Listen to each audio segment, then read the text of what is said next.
All right, listeners. So today we are diving into some pretty complex stuff, substructural logics. And you actually sent over this excerpt from the Stanford Encyclopedia of Philosophy on this topic. And wow, it is a real philosophical roller coaster. So get ready to rethink some of your most basic assumptions about logic. Yeah, you're not kidding. Substructural logics really challenge the foundations of how we reason. It's like we're questioning the rules of the game itself. Okay, so for our listeners who might be thinking, substructural what? Let's start with the basics. Like, usually we take for granted certain rules in logic, right? The ones that tell us how to combine premises and reach a conclusion. But substructural logics, they mess with those rules, right? That's it. These rules are called structural rules, and they operate at a much deeper level than just those specific connectives. Like and, or, if, then. They're about the framework of logic itself. So it's not about the content of the arguments, but the machinery underneath. Exactly. They're about how we put arguments together, regardless of what those arguments are about. I see. And the Stanford Encyclopedia actually uses modus ponens and Barbara as examples to show what a structural rule isn't. Can you break that down for us? Sure. So like modus ponens, for example, it says that if we have if P, then Q, and we also have P, then we can conclude Q. And that rule is all about the condition, the if-then. It doesn't tell us anything about handling premises more generally. Okay. Same with Barbara. That's a rule from syllogistic logic. And it only applies to arguments with these universal claims, like all dogs are mammals. Gotcha. So those are rules about specific logical content, whereas structural rules are more like the backstage crew, making sure the whole logical show runs smoothly. Yeah. A great analogy. And the Stanford Encyclopedia points to the cut rule as a prime example of a structural rule. This one is all about how we use derived information in proofs. Okay, so let's unpack cut a bit. Yeah. Why is it so important in the context of substructural logics? Well, the cut rule basically says that if you can prove A from some starting point, and then you can use A along with some other stuff to prove B, then you should be able to just directly prove B from all the initial information combined. So it's like a shortcut in a proof. If we know that A is a consequence of our assumptions, then we don't need to reprove it every time we want to use it. Exactly. And this actually has justifications from both proof theory and model theory. So proof theory sees cut as reflecting our ability to combine proofs modularly. And from a model perspective, if every model that satisfies the initial premises also satisfies B, then the argument is valid regardless of the steps in between. Okay, this is already making me question everything I thought I knew about proofs. Mm-hmm. But substructural logics, they actually challenge some of these rules. Right? It's like they're saying, hold on, what if we tweak the rules of the game a little bit? That's it. They question assumptions like weakening commutativity, associativity, and even contraction things we usually take for granted in classical logic. Whoa, that's a lot to unpack. Let's break down these assumptions one by one, starting with weakening. What exactly does that mean, and why would anyone want to reject it? So weakening basically says that if you can derive a conclusion from a set of premises, adding more premises won't change that. It seems intuitive. Right. If I can bake a cake with flour, eggs, and sugar, adding a bag of chips to the mix isn't going to stop me from baking that cake, even if the chips are totally irrelevant. Perfect example. But proponents of relevant logics, they would argue that this kind of reasoning isn't always valid.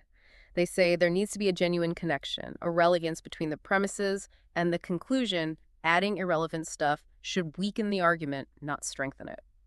So in relevant logics, it's not just about the conclusion being true.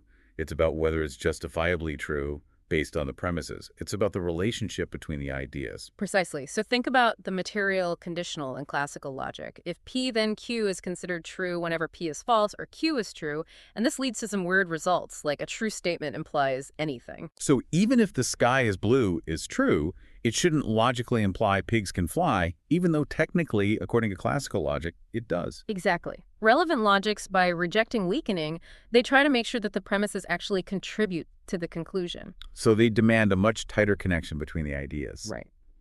Wow. So we're already questioning what I thought was a fundamental principle. I can see why this is interesting to a philosopher. What about commutativity?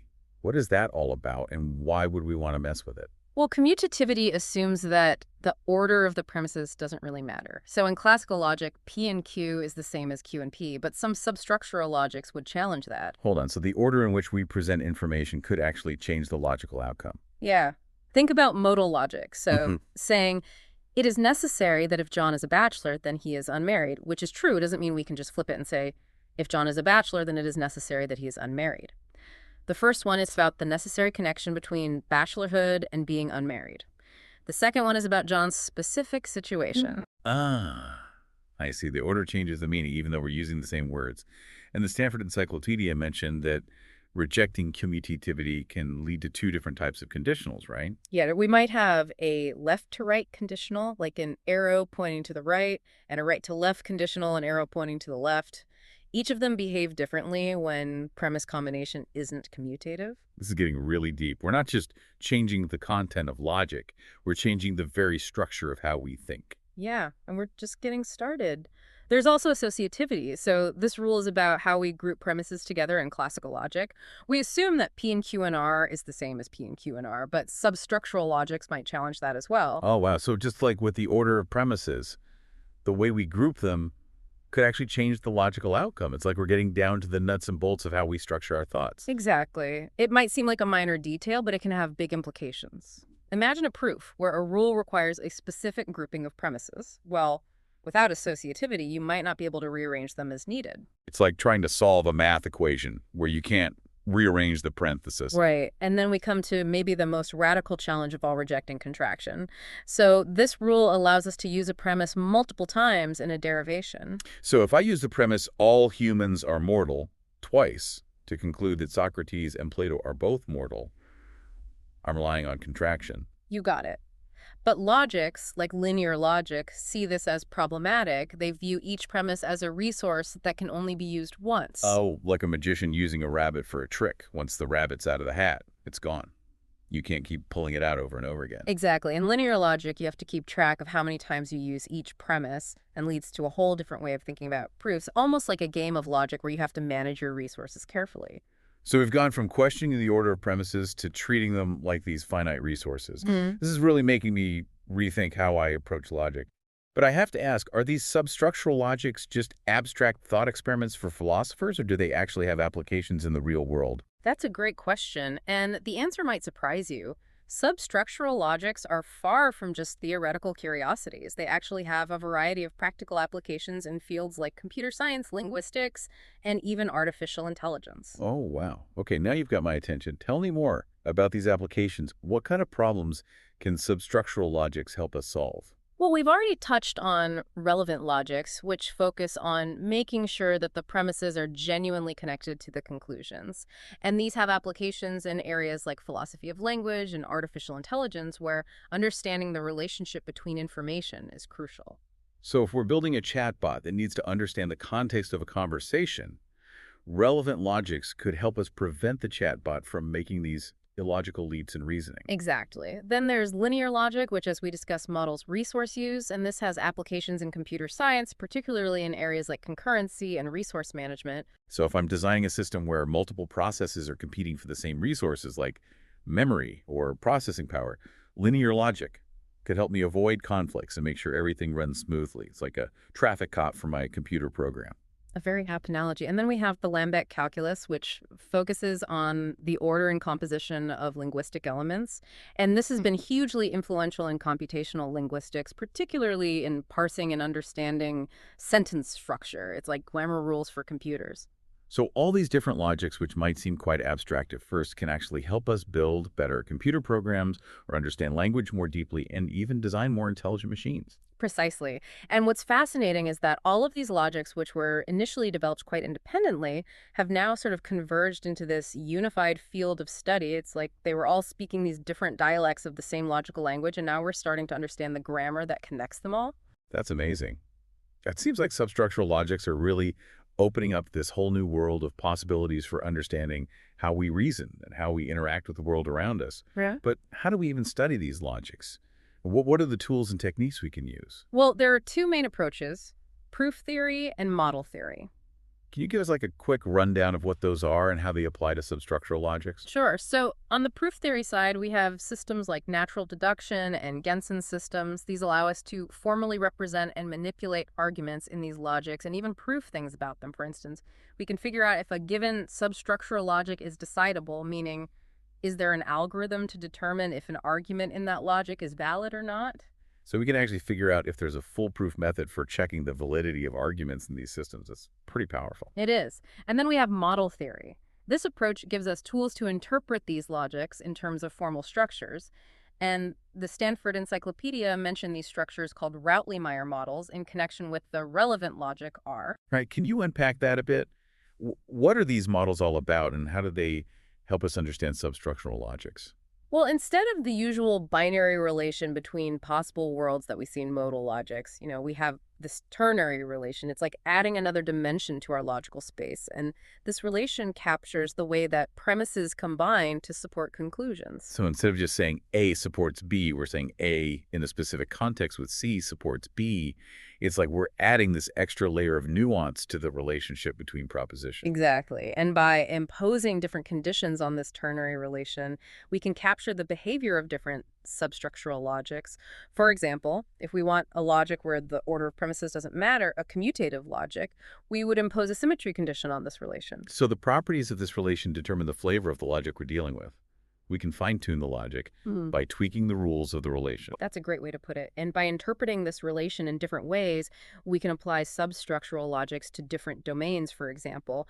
We can interpret it as representing the application of functions to data, which connects substructural logics to the world of computation. Wow. So we can actually use these models to connect these abstract logical concepts to concrete applications. It seems like substructural logics are more than just this philosophical curiosity. They're actually a powerful tool for understanding a wide range of phenomena. Absolutely. And there's another fascinating aspect to these logics that we haven't even touched on yet, the challenge of quantifiers. You mean those logical expressions like for all and there exists? Those seem pretty fundamental to any logical system. What kind of challenge do they pose in the context of substructural logics? It turns out that like the usual axioms and rules for quantifiers that we use, the ones that seem pretty straightforward in classical logic, well, they don't always play nicely with the models that we use for substructural logics. So what we think should be true about for all and there exists in these logics doesn't actually match up with how they behave in the models. That sounds like a real headache for logicians. It is. It's a really active area of research. People are trying to come up with different semantics for quantifiers that fit better with the spirit of substructural logics. Think of it like trying to find the right puzzle piece. We have these powerful logical systems, but the standard quantifiers that just don't quite fit in the way that we'd expect. I see. I'm starting to see why substructural logics are considered to be this rich area of exploration. There's like all these interconnected challenges and puzzles. But you mentioned one more twist, something about rejecting even more fundamental rules. That's got to be pretty wild. It is. We've been talking about logics that reject structural rules like weakening and contraction and so on, but there are some logics that go even further and they reject the cut rule and even the identity rule. Wow, a cut allows us to use derived information. It seems so essential to like how we reason, and identity just says that any proposition implies itself. Are you telling me that there are logics that throw those out the window? You heard that right. These logics might seem extreme, but they offer some pretty intriguing possibilities for dealing with philosophical puzzles like paradoxes and vagueness. Okay, I'm officially on the edge of my seat. Tell me more about these rule-breaking logics. What's the motivation for rejecting something as basic as cut? Well, remember how we talked about relevant logics, wanting to make sure that the premises are genuinely relevant to the conclusion?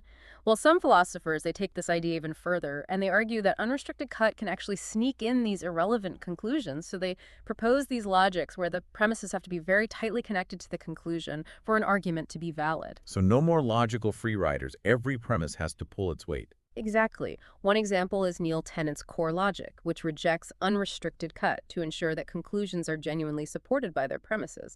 But it's important to note that core logic still allows for a restricted version of cut, so it doesn't become too weak. That makes sense. It's like finding the right balance between keeping the logic powerful enough to be useful, but also making sure it doesn't let in any irrelevant conclusions. Right, and then rejecting identity is even more radical. This rule just states that any proposition implies itself seems pretty obvious, right? Like saying, if it's raining, then it's raining. It does. What could be more basic than that? I'm really curious to see how you could justify rejecting something so fundamental. Well, logics like TS actually challenge this seemingly unassailable principle. And by rejecting identity, they open up new ways of thinking about concepts like vagueness and truth. Hold on. How does rejecting identity help us with those tricky concepts? It seems like it would just make everything more confusing. Think about a vague predicate like tall. Where do we draw the line? Is someone who's 5'11" off tall? What about 5'10"? By rejecting identity, we can allow for cases where a proposition and its negation are both somewhat acceptable. It reflects this inherent ambiguity of vague concepts. So instead of forcing a sharp yes or no answer, we can have degrees of truth or acceptance. That's interesting. Exactly. And this approach has implications for dealing with paradoxes as well, like the liar sentence, this sentence is false. By rejecting identity, we can avoid those explosive contradictions that arise from these self-referential statements. So logics without identity give us a way to contain the damage caused by paradoxes. They provide a sort of safety valve for our reasoning. Yeah, in a way, but here's where things get even more mind-blowing. ST. The logic that rejects cut actually has the same provable sequence as classical logic, and TS, which rejects identity, has none. Wait, that doesn't make sense. How can we say these are different from classical logic if they either prove the same things or prove nothing at all? That's the beauty of it. It's not just about what they prove at the level of those individual sequence, those strings of symbols representing arguments. It's about the relationships between sequence. We need to look at these meta inferences between inferences. Okay, I'm feeling a bit lost, but definitely intrigued. Can you explain meta inferences a bit more? It's like we're going up a level in our logical analysis.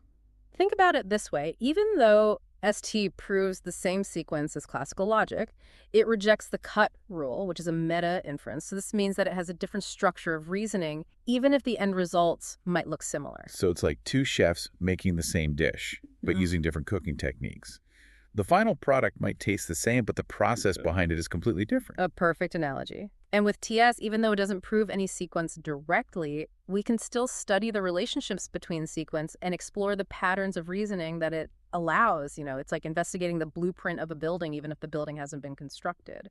Wow, so these seemingly bizarre logics were actually opening up this whole new level of logical analysis.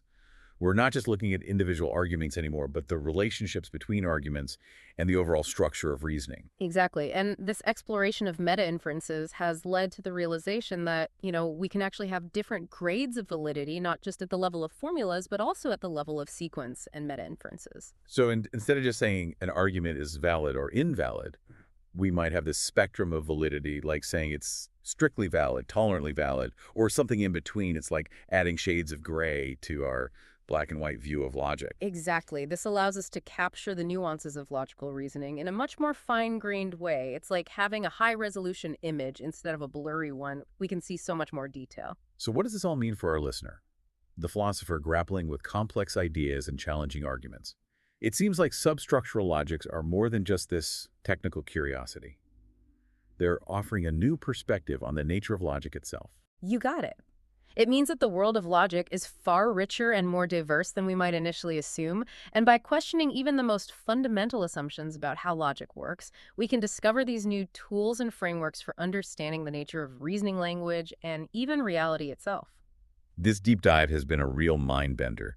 We started by questioning a few basic rules and ended up exploring this whole universe of alternative logics with applications in everything from philosophy and linguistics to computer science and artificial intelligence. It really has, and substructural logics provide this powerful reminder that questioning assumptions is truly at the heart of philosophical inquiry. And by challenging the status quo, we can open up whole new vistas of understanding. So listener, the next time you encounter a logical argument, take a moment to consider that underlying structure. What assumptions are being made, what rules are being followed. You might just discover a whole new way of thinking about logic and its implications for the world around us. And remember, there's always more to explore. The world of substructural logics is constantly evolving, with new discoveries and applications emerging all the time. It's a fascinating journey for anyone willing to dive in and challenge their assumptions about how we reason and make sense of the world. Until next time, keep those philosophical gears turning.